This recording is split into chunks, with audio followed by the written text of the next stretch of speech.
Radio Pakistan की तारीख महज एक इदारे की कहानी नहीं बल्कि ये पाकिस्तान की तहजीबी, लिसानी और कौमी शनाख्त के सफर की दास्तान है, जिसमें चंद कदावर शख्सियात ने अपनी आवाज के जादू से रूह फूंकी। जब हम रेडियो पाकिस्तान के सुनहरी दौर का जिक्र करते हैं तो हमें ऐसे असातीरी किरदार नजर आते हैं जिन्होंने माइक्रोफोन को सिर्फ एक आला नहीं बल्कि ऐसी दरसगाह बना दिया जहाँ से तहजीब, अदब और हुब्बुल वतनी फूटती थी। इन ब्रॉडकास्टर्स ने उस दौर में काम किया जब जराए इब्लाग महदूद थे और रेडियो ही अवाम का वाहिद सहारा था। चुनाचे उनकी आवाज घर के फर्द की तरह लोगों के दिलों में बसी हुई थी। इन फनकारों ने न सिर्फ उर्दू जुबान के मायार को बुलंद किया बल्कि जंगो अमन के हर मुहाज पर कौम की रहनुमाई की। और आज 2026 में भी जब हम रेडियो की तारीख पर नजर डालते हैं तो इन 5 बड़े नामों के बगैर ये तस्करा अधूरा रहता है, जिन्होंने अपनी जिंदगी सदाकारी के फन के लिए वक्फ कर दी। आइए आपको इन 5 मायानाज और लेजेंडरी रेडियो ब्रॉडकास्टर्स के बारे में बताते हैं। वो कौन थे, उनको लोग कैसे सुनते थे। ये वो दौर था जब रेडियो का बोलबाला था और लोग रेडियो को किसी बेहतरीन एंटरटेनमेंट से कम नहीं समझते थे। इससे पहले अगर आप हमारे चैनल पर नए हैं तो चैनल को जरूर सब्सक्राइब करें ताकि हर आने वाली वीडियो आप तक बआसानी पहुंच सके। सबसे पहले बात करते हैं सैयद जुल्फिकार अली बुखारी की, जिन्हें दुनिया ZA बुखारी के नाम से जानती है। रेडियो पाकिस्तान के वो मेमार अव्वल हैं जिनके बगैर इस इदारे का तस्वुर भी नामुमकिन है। वो सिर्फ एक ब्रॉडकास्टर या डायरेक्टर जनरल नहीं थे बल्कि वो फन्ने सदाकारी के ऐसे जौहरे नायाब थे जिन्होंने रेडियो को एक बाकायदा तहजीबी इदारे की शक्ल दी। बुखारी साहब ने आवाज के उतार चढ़ाव, सांस की तरतीब और लफ्जों की अदायगी के वो सख्त मयार मुकर्रर किए जिन पर पूरा उतरना हर किसी के बस की बात न थी। उनकी अपनी आवाज में ऐसी खनक और रोब था कि वो माइक्रोफोन पर बोलते थे तो सामीन मशहूर होकर रह जाते। उन्होंने रेडियो ड्रामों को नई जिंदगी दी, मौसीकी के प्रोग्राम्स को तरतीब दिया और उर्दू जुबान के दुरुस्त तलफ्फुज को लाजमी करार देकर रेडियो पाकिस्तान को उर्दू जुबान और अदब का सबसे बड़ा मुहाफिज बनाया। उनकी शख्सियत का असर इस कदर गहरा था कि उनके दौर में तरबियत पाने वाले हर शख्स ने आगे चलकर सदाकारी की दुनिया में नाम कमाया। इसीलिए उन्हें बाबाए ब्रॉडकास्टिंग कहा जाए तो बेजाना होगा। अब बात करते हैं मुस्तफा अली हमदानी की। मुस्तफा अली हमदानी का नाम पाकिस्तान की तारीख में सुनहरी हरूफ में लिखा गया क्योंकि वो इस तारीखी आवाज के मालिक थे जिन्होंने 14 अगस्त 1947 की पहली सुबह का इस्तकबाल किया। लाहौर स्टेशन से जब उनकी गूंजदार आवाज में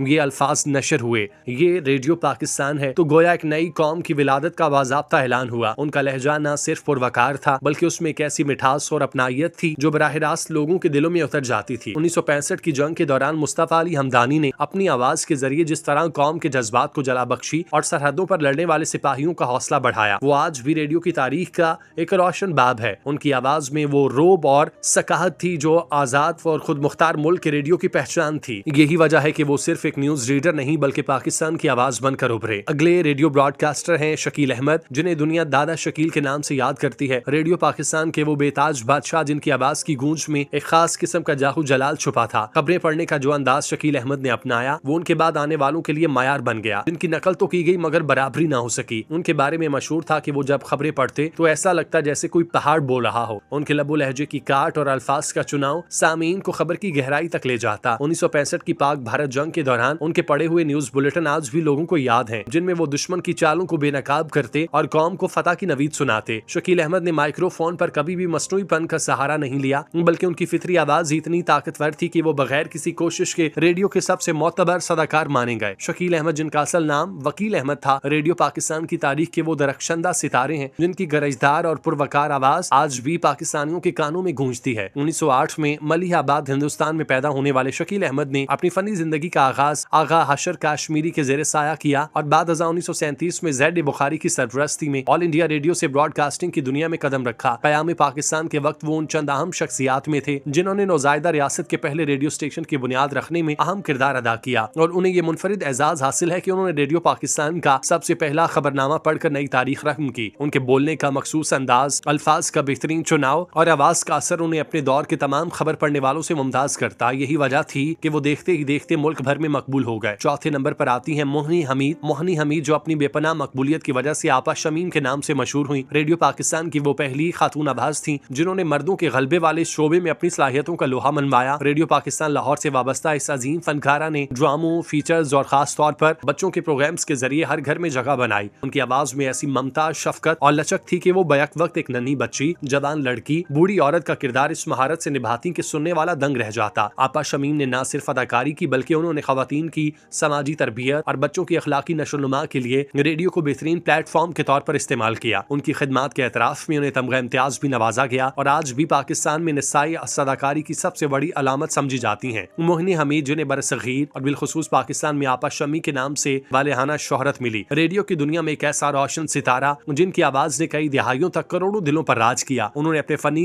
जिंदगी का आगाज क़याम पाकिस्तान से पहले 1939 में ऑल इंडिया रेडियो लाहौर से किया और तकसीम हिंद के बाद जब 14 अगस्त 1947 की रात रेडियो पाकिस्तान का पहला ऐलान हुआ तो इस नई मुमलिकत की पहली खातून ब्रॉडकास्टर बनकर उभरी। उनकी आवाज में बला की मिठास, उर्दू लफ्जों का बेहतरीन तलफ्फुज और आवाज के उतार चढ़ाव पर ऐसी गिरफ्त थी कि 1963 में उनके फनी सफर के 25 साल मुकम्मल होने पर BBC ने उन्हें गोल्डन वॉइस ऑफ एशिया के खिताब से नवाजा, जो किसी भी पाकिस्तानी ब्रॉडकास्टर के लिए बड़ा एजाज है। आखिर पर आते हैं मसूद ताबिश। रेडियो पाकिस्तान के उन आखिरी क्लासिक सदाकारों में से थे जिन्होंने लफ्ज की हुर्मत और आवाज के तकद्दुस को आखिरी दम तक बरकरार रखा। वो एक बेहतरीन शायर थे, इसीलिए उनके बोलने के अंदाज में शायराना नफासत और इल्मी बसीरत झलकती थी। उनकी आवाज इंतहाई गहरी और पुरकशिश थी, जो रात के सन्नाटे में जब रेडियो से गूंजती तो समा बांध देती। मसूद ताबिश ने उर्दू न्यूज रीडिंग को एक नया रंग दिया। वो खबरों को सिर्फ पढ़ते नहीं बल्कि उसके पसे मंजर में छुपे जज्बात को भी अपनी आवाज के जरिए मुंतकिल करते। उनका तलफ़ुज़ इस कदर दुरुस्त होता कि जुबान सीखने वाले तालिब इल्म उनके बुलेटिन सुनकर अपनी इस्लाह करते। इन पांचों अजीम शख्सियात ने मिलकर रेडियो पाकिस्तान का वो वकार कायम किया जिसकी बदौलत आज भी पुरानी नस्ल के लोग रेडियो को सच्चाई और तहजीब का सबसे बड़ा मंबा तस्लीम करते हैं। सैयद मसूदुल हसन ताबिश, जो इल्मी और अदबी दुनिया में ताबिश देहलवी के नाम से मारूफ हैं, रेडियो पाकिस्तान की तारीख के वो दरख्शंदा सितारे हैं जिनकी आवाज और फन खिताबत ने कई दिहाइयों तक सामीन के दिलों पर राज किया। उनका ताल्लुक देहली के एक मुअज़्ज़िज़ और इल्मी घराने से था और इसी तहजीबी पसे मंजर ने उनके लहजे में वो ठहराव और शाइस्तगी पैदा की जो बाद में रेडियो पाकिस्तान की पहचान बनी। ताबिश देहलवी ने अपनी ब्रॉडकास्टिंग का आगाज क़याम पाकिस्तान से कबल 1941 में ऑल इंडिया रेडियो से किया, जहां पितरस बुखारी जैसी कदावर शख्सियत ने उनकी सलाहियतों को परखा और उन्हें खबरनामे के लिए मुंतखब किया। सन 47 में हिजरत करके पाकिस्तान आने के बाद उन्होंने रेडियो पाकिस्तान कराची से वाबस्तगी इख्तियार की और शकील अहमद और अनवर बहजाद के साथ मिलकर खबर खानी की वो तकोन तश्कील दी जिसे आज भी पाकिस्तान में ब्रॉडकास्टिंग का सुनहरी दौर तस्लीम किया जाता है। उनकी आवाज में बला का रोब, अल्फाज की अदायगी में गैर मामूली दरोबस्त और तलफ़ुज़ की ऐसी पाकीज़गी थी कि लोग सिर्फ खबरें सुनने के लिए नहीं बल्कि जुबान सीखने के लिए उनका खबरनामा सुनते। रेडियो पाकिस्तान के नजीम ब्रॉडकास्टर्स का तज़किरा महज माजी की यादों को ताज़ा करना नहीं बल्कि ये उस अहदे ज़रीन को खिराज अक़ीदत पेश करना है जिसने पाकिस्तान के नजरियाती और सकाफती बुनियादों को अपनी आवाज के जरिए इस्तेकाम बख्शा। इन सदाकारों ने उस वक्त कौम की नब्ज़ संभाली जब मुल्क को एक मजबूत और पुरएतमाद आवाज की जरूरत थी और उन्होंने साबित किया कि एक फनकार अपनी आवाज के जरिए पूरी कौम की तकदीर और सोच बदलने की सलाहियत रखता है। ज़ेड बुखारी की तरबियत, मुस्तफ़ा अली हमदानी का तारीखी ऐलान, शकील अहमद का जाहो जलाल, आपा शमीम की ममता भरी आवाज और मसूद ताबिश की इल्मी सकाफत आज भी रेडियो पाकिस्तान के दरो दीवार में गूंजती महसूस होती है। आज के डिजिटल और सोशल मीडिया के बर्क रफ्तार दौर में जहां मालूमात का सैलाब है लेकिन मयार और तहजीब की कमी नजर आती है, रेडियो पाकिस्तान के नसातीरी किरदारों की मिरास हमें याद दिलाती है कि इब्लाग का असल मकसद सिर्फ खबर पहुंचाना नहीं बल्कि सामीन की ज़हनी और लिसानी आबियारी करना है। इनकी आवाजें आज भी नए आने वाले ब्रॉडकास्टर्स के लिए मशअले राह हैं जो हमें सिखाती हैं कि माइक्रोफोन के सामने बोला जाने वाला एक एक लफ्ज कितनी बड़ी जिम्मेदारी का हामिल है। रेडियो पाकिस्तान की ये रोशन रिवायत हमेशा जिंदा रहेगी और इन अजीम सदाकारों के नाम तारीख के औराक में हमेशा एक ताबनाक अलामत के तौर पर मौजूद रहेंगे जिन्होंने अपनी बेलौस खिदमत से पाकिस्तान की आवाज को